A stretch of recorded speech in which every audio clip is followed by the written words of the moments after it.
beach and I always appreciate being here whenever I'm at the beach. Once a year in August, I get to come here, check out these clouds, and actually look at the sky.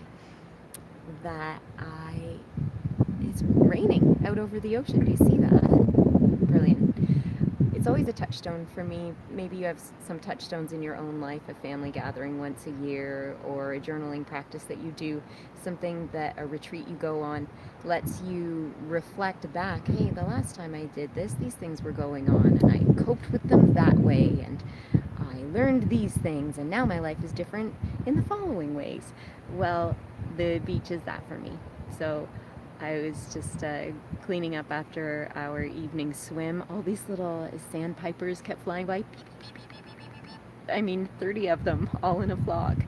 And after such a great time jumping in the waves and having the ocean be friendly with me, which it is not always friendly with me. Let me stand up so you can see that happening out there.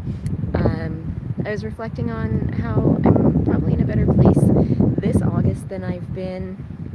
I mean, Facebook sends you memories, right? And you remember 4 years ago, I was blowing up my life, and 3 years ago, it was regarding the pieces, and 2 years ago, the Yoga for the Creative Soul I'd gotten written, which really was the result of the blow up my life process that I went through.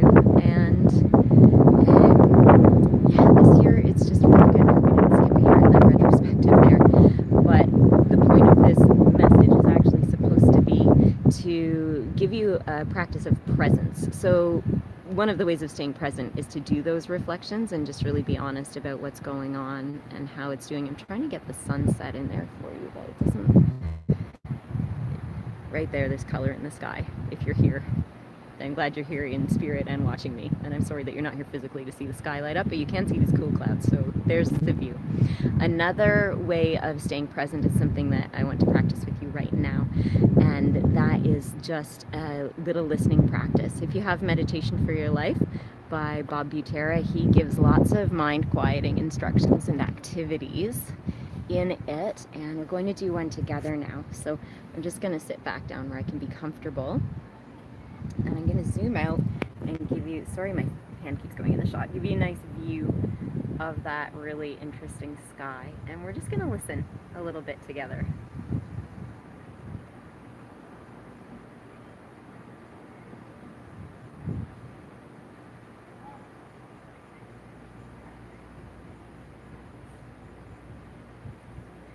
So you might hear the things happening around you, and if you can hear the things happening around me, there's birds and crickets.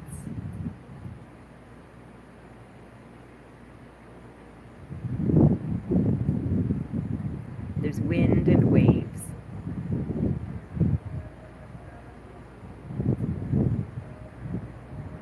There's cars driving by with their music playing, people having fun at the beach.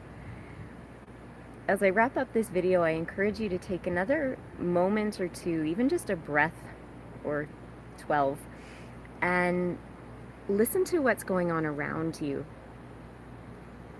and within you. And don't get too caught up in the thoughts that are associated with those noticings.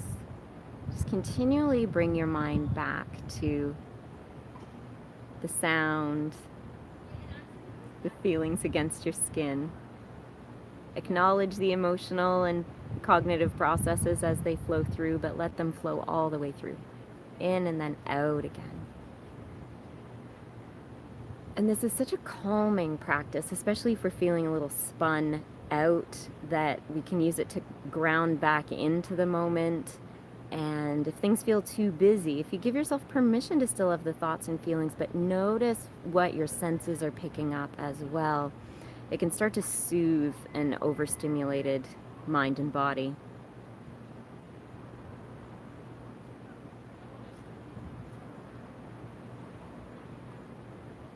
The beauty of it is in times where we're somewhere where we're really enjoying ourselves and we want to remember it, doing these check-ins can help us be fully present so that we're encoding the memories more fully and really just soaking the joy out of what life is providing for us as it's happening.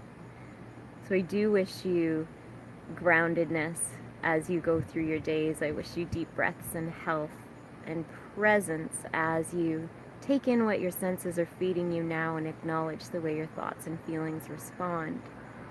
But also acknowledge that there is a part of you beyond the thoughts and responses, calm and balanced, witnessing. Thanks for watching. Remember to subscribe, share if you think this idea and practice might help somebody else, and take good care.